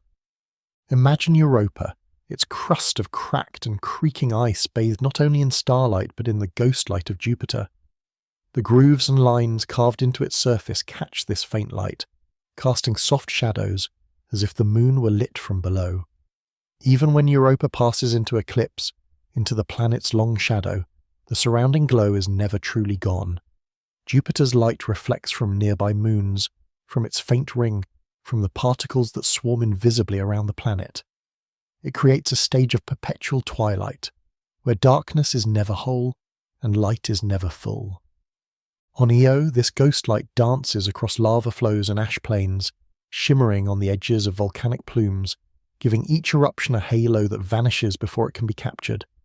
The light comes from nowhere and everywhere, from the curve of Jupiter's limb, from the glint of Ganymede's surface, from the faintest edge of the sun slipping behind the gas giant's bulk. This is not a light of clarity, it is a light of feeling, the kind that wraps around corners, that bends with the landscape, that lingers in silence long after motion has passed. Even on Ganymede, the largest of the moons, the glow is there, is soft and steady. It reflects across the grooved terrain like breath across a mirror. It catches in the magnetic bubble that surrounds the moon, making it seem at times as if the air itself were glowing even though there is no air. Instruments aboard spacecraft detect these lights in the ultraviolet, invisible to human eyes but real nonetheless. They pulse and shift like the beating of a hidden drum, and all the while Jupiter turns, its belts of clouds twisting, its storms growing and fading, feeding the glow with every spin. But it is not only Jupiter that creates this ghost light. It is the interaction of everything around it, the dust in the magnetosphere, the particles ejected by Io, the thin rings that stretch like a veil around the planet. Light bounces off these things, scatters, loses strength, but not presence. It becomes softer, gentler. A glow that doesn't light the way, but still lets you see, a light not meant for action, but for observation, for reflection. And then there is the aurora.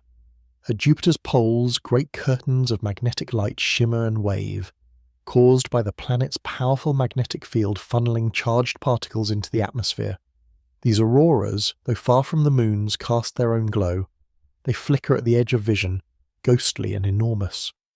From a distance they seem like spirits caught in stormlight, brilliant but unreachable. They are signs that energy is moving even when all seems still. The moons reflect this light in turn. Each one becomes a mirror, passing the glow from one to the next. When Europa shines, it sends light to Callisto. When Ganymede turns, it reflects light back toward Io. The dance of reflection becomes a network of soft brightness, shared across orbits, linked by gravity and surface. Even when the sun has long disappeared behind the horizon, some shimmer remains. Some echo of Jupiter's presence stays in the sky.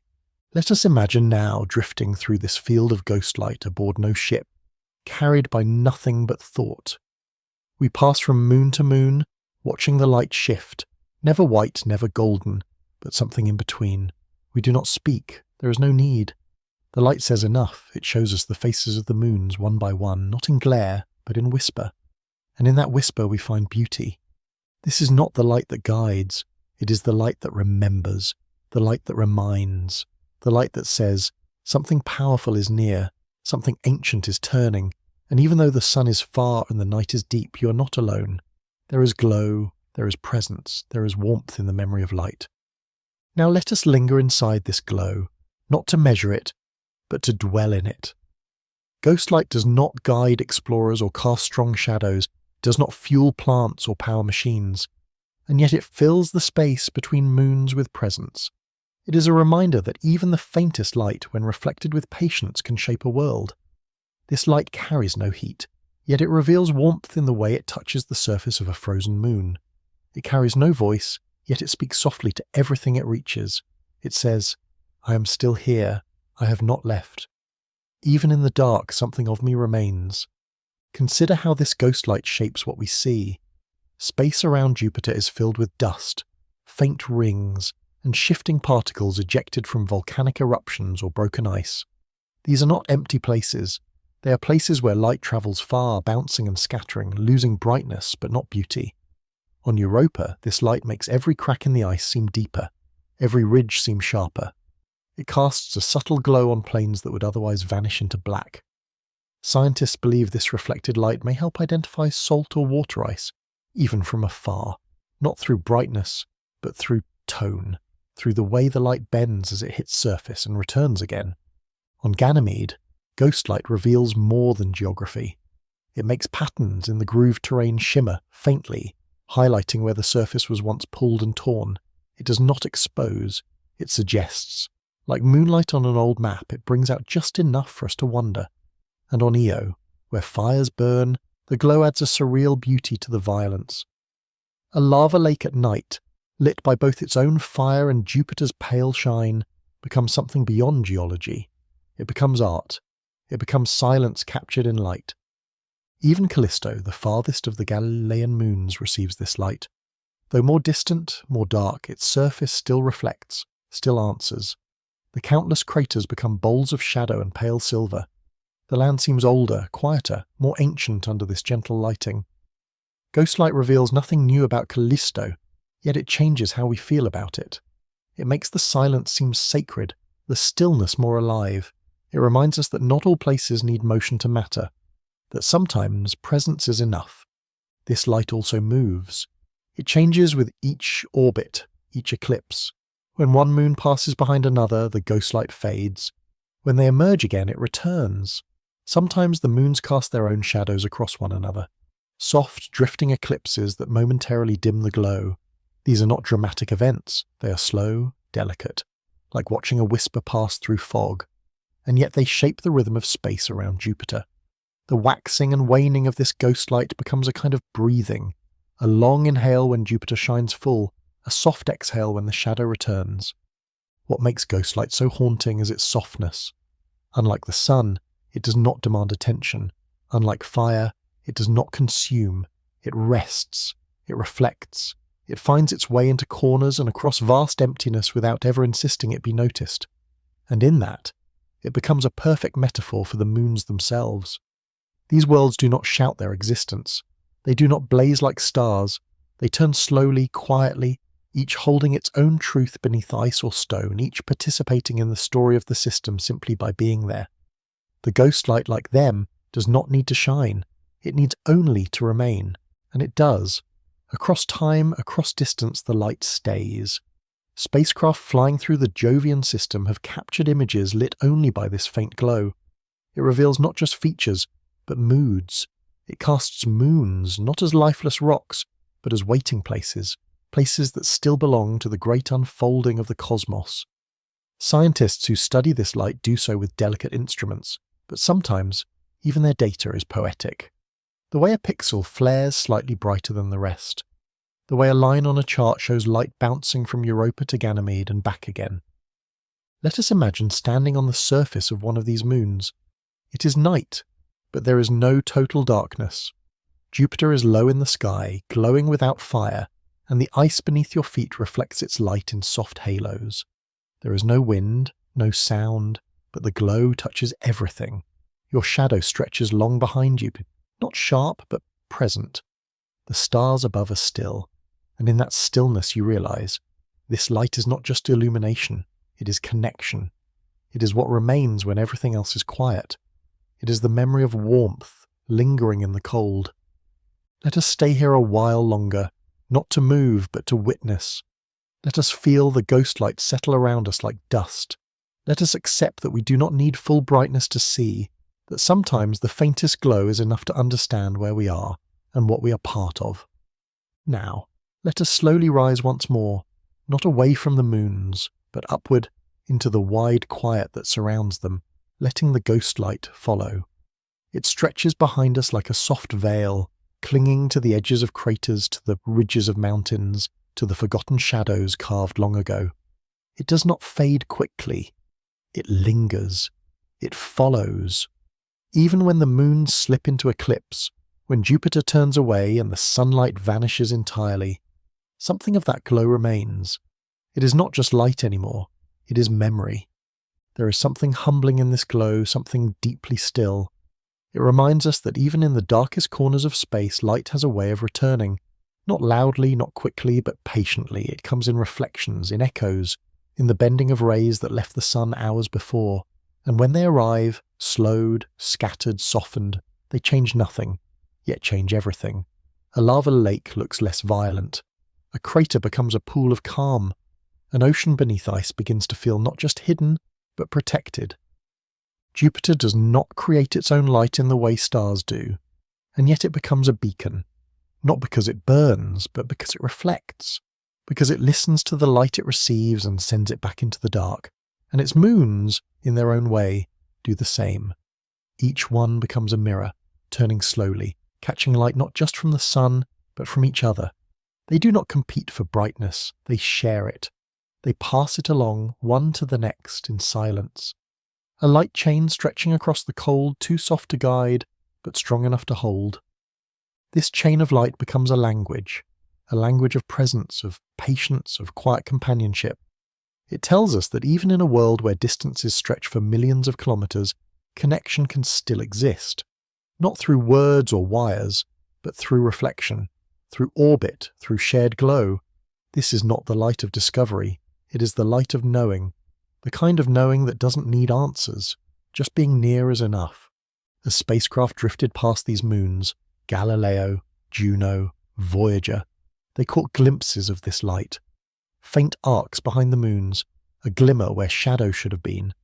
They revealed in grainy frames and ultraviolet graphs a quiet truth, that darkness is rarely complete, that light finds ways to stay, even when it seems to have vanished, and that those who watch carefully, patiently, will always find something glowing at the edges. We do not know if the moons feel this light, if the ice beneath Europa warms slightly when the glow reaches it, if the rock on Io gleams a little longer, if the canyons on Ganymede cradle a softer hue, but we feel it, in thought, in imagination, in the way our minds return again and again to this place, to this quiet system where moons dance and light reflects and nothing rushes, where even the coldest, stillest world glows with a kind of grace. Now, imagine leaving this system. Jupiter shrinks behind you. The moons become points of pale light against the black. The glow fades, but only from view. In your memory it remains, a soft imprint, a sense of presence that does not leave just because it is no longer seen. You carry it now, not as data or fact, but as feeling. As quiet assurance that in a universe filled with flame and silence, there are places lit only by memory, only by reflection, and that those places matter too. The ghost light of Jupiter is not just light, it is the feeling of being watched, gently by a giant who does not need to speak. It is the comfort of knowing that even when you are deep in shadow, light may still reach you, not directly, but through others. It is the promise that you are not alone in the dark. And so we leave, not empty, but full. Full of glow that doesn't blind, full of silence that doesn't forget, full of the soft, slow knowledge that even in the furthest reaches of space, something is always shining, even if only a little, even if only enough to remind you you are still seen. Far above the storm-wrapped clouds of Jupiter, where the gravity begins to loosen and the pull of the planet fades into the hum of deep space, there is something nearly invisible, a ring, delicate and dim, stretched like a sigh around the giant. Unlike Saturn's bright icy arcs, Jupiter's rings do not gleam, they whisper. Made of dust, born from shattered moons and restless particles, they float in silence, tracing thin halos that most eyes never see. But they are there, and within their shadows lies a story, not of brilliance but of presence that refuses to disappear. These rings were once unknown. For centuries Jupiter showed no sign of them, hiding their softness behind distance and darkness. Then in 1979, the Voyager 1 spacecraft, drifting past the planet, caught a faint curve of light glancing off what looked like emptiness. a halo, dim and dusty, circling just above the cloud tops. It was not a discovery that cried out. It was one that whispered back, "I have always been here. You just weren't close enough to see. Jupiter's rings are made of dust, of fine grains no wider than a human hair, scattered in a wide band around the equator. These grains come from its small inner moons, Amalthea, Thebe, Metis and Adrastea. Each of these tiny worlds is bombarded constantly by micrometeorites, space's drifting pebbles. When they strike, particles are knocked loose and cast into orbit. Gravity holds them in place while sunlight and magnetism shape their motion. The result is a ring system not built of ice and grandeur, but of time and persistence, of pieces too small to matter alone, but too many to ignore together. The rings are not empty. They shimmer faintly with every pass of light, casting soft shadows onto Jupiter's upper atmosphere. Sometimes, when the sun hits them just right, the shadows fall like threads across the clouds, long and ghost-like, reminding us that even dust can shape darkness. And when spacecraft pass through, they encounter not silence but resistance, a gentle peppering of particles, like soft rain in a vacuum, unnoticed until it touches the skin of a machine. Imagine now floating through these rings in the space between the planet and the stars. There is no colour here, no glare, only a faint blush of light on your visor. Only the faintest outlines of the rings curve above and below, stretching out like the memory of something that was never quite solid. The dust moves around you, not in a storm, but in a drift. Each grain orbits on its own path, yet all are held in place by the vast, patient hand of Jupiter's gravity. And through them you glide, slowly, reverently, like a thought drifting through the edges of a dream. These rings, so fragile, are a reminder of what time leaves behind. They are not young. They are the remnants of impacts, the leftovers of collisions.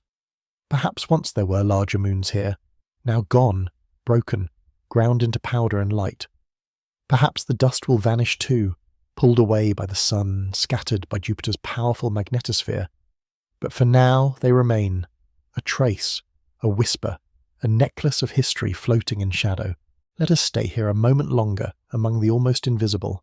Let us breathe with the rings. Let us feel what it means to exist quietly, to circle endlessly, to shape space not through strength but through presence. In Jupiter's rings we do not find spectacle, we find grace, the grace of dust that remembers how to dance. Deeper within the rings, time feels different. There is no ticking, no rhythm, only motion without beginning or end. Each tiny grain of dust spins through its own orbit, held loosely by Jupiter's pull, but never quite still. They pass each other silently, sometimes brushing close, sometimes separating forever, always part of the same glowing mist. This is not chaos. It is choreography on a scale so fine we cannot see it with eyes alone. Unlike Saturn's icy rings, Jupiter's are warm-toned and dark. They do not reflect much light. Their colour is drawn from their source, volcanic dust from Io, ancient rock from shattered moons, carbon-rich debris ground fine by time. The rings do not shine. They glow faintly, as if lit by memory rather than flame. If you looked from the night side of Jupiter, toward where the sun catches the edges of the rings, you might see a soft red arch hovering in blackness. Not a band of light, but a breath, exhaled and suspended above the planet's turning storms. Scientists once thought rings required ice to last, but Jupiter's rings endure without sparkle. They survive not through brilliance, but through resilience. Constantly replenished by tiny collisions, constantly stirred by the planet's spinning gravity, they adapt, they fade, they return, like footprints in dust that keep reappearing, no matter how many times the wind moves across them.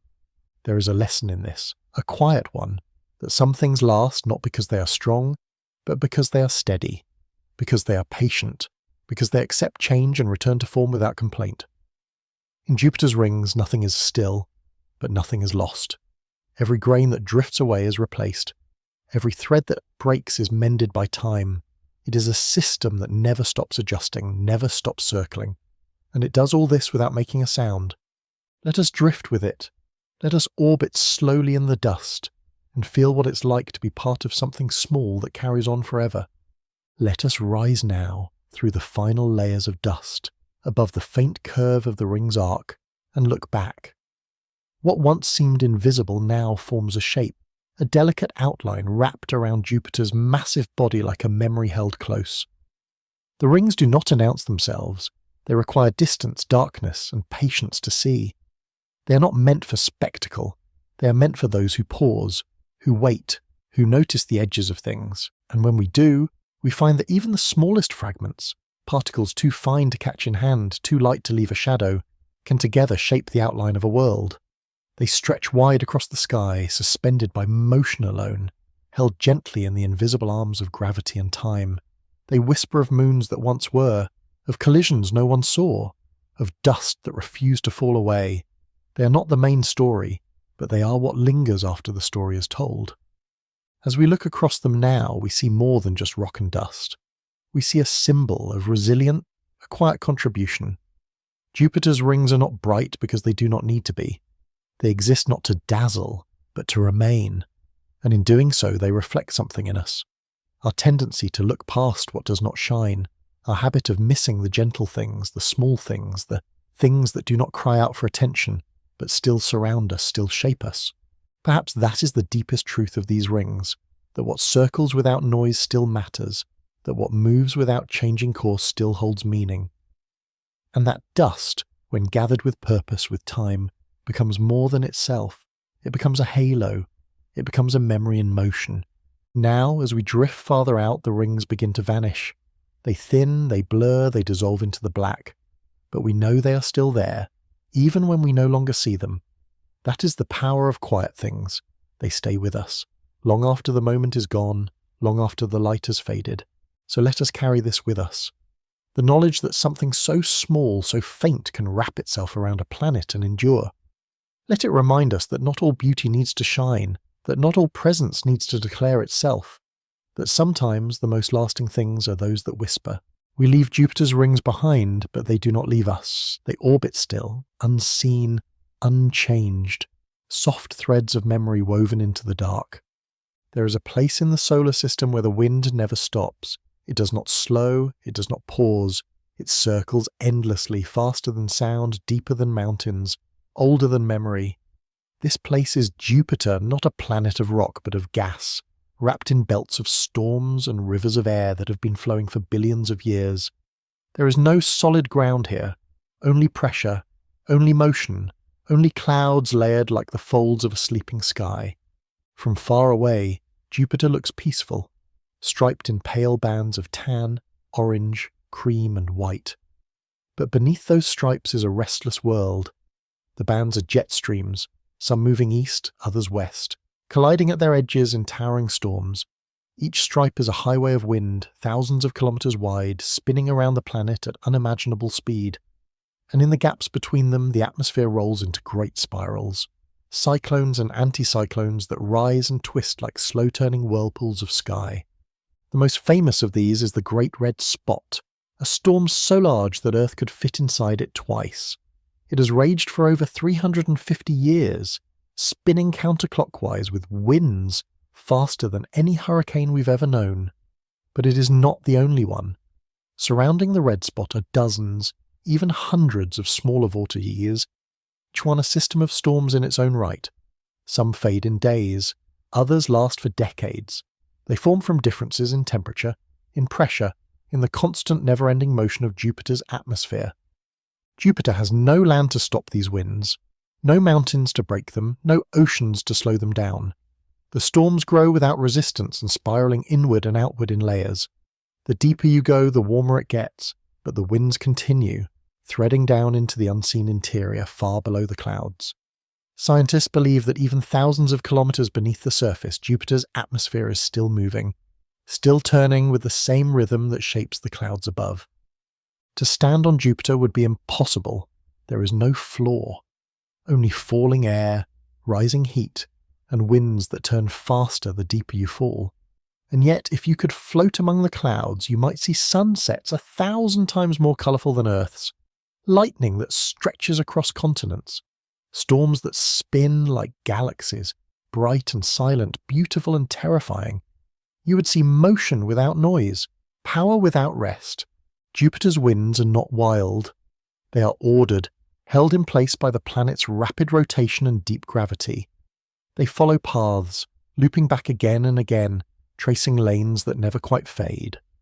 This order, this pattern, within chaos, makes the storms not just weather but musics, a kind of rhythm written in gas and time. Let us stay here, in the eye of that music.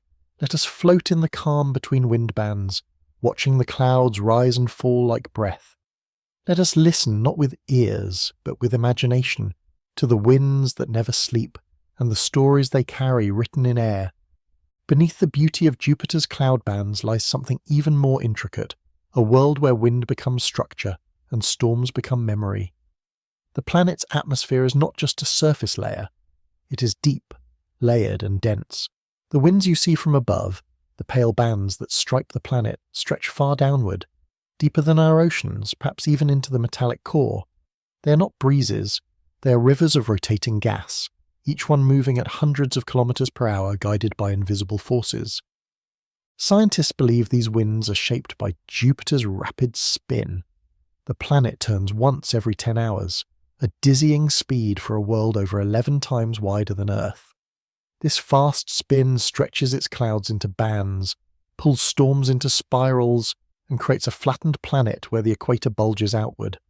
The spin generates energy. It spreads warmth. It pulls atmosphere into motion like a pot stirred without end. Within this motion, lightning cracks through the darkness, bolts larger than anything on Earth, leaping from cloud to cloud in silence.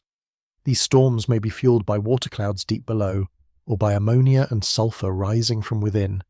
Each flash lights up entire regions for a heartbeat, then vanishes, leaving only the memory of light. They do not rage, they shimmer. They pass through with a kind of dignity, as if even destruction here follows a gentle rhythm. Jupiter's poles, once hidden from view, hold another mystery. Cyclones arranged in circles, each spinning around a central vortex like petals on a flower.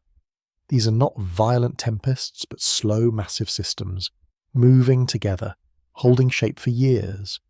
They do not wander. They stay in place, locked by the planet's invisible balance. Seen from above, they look less like weather and more like a living mandala, drawn in cloud and motion, never stopping, never fading. And deeper still, there may be more. Layers of clouds we cannot yet see, bands of gas we cannot yet measure. Perhaps storms larger than continents, moving slowly, hidden beneath pressure too great for instruments to survive. Jupiter does not reveal all at once. It keeps its center wrapped in storms, in silence, in wind that has forgotten how to sleep.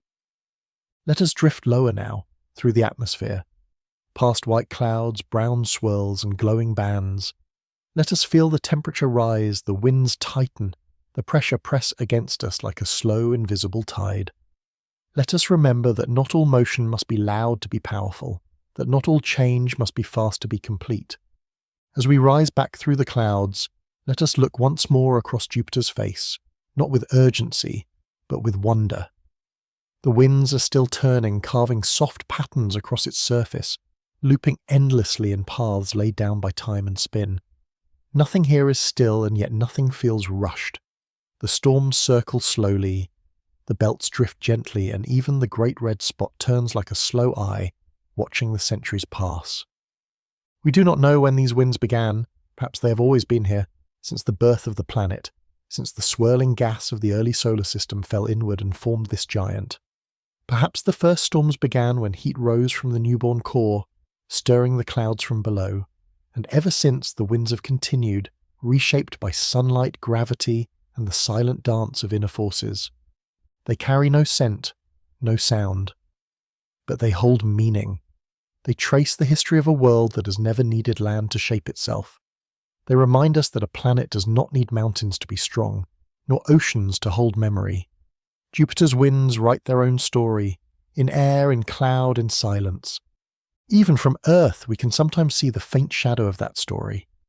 We watch as the red spot changes colour, shrinks, swells again. We track new storms as they emerge, bright white against the deeper bands, then fade like soft echoes.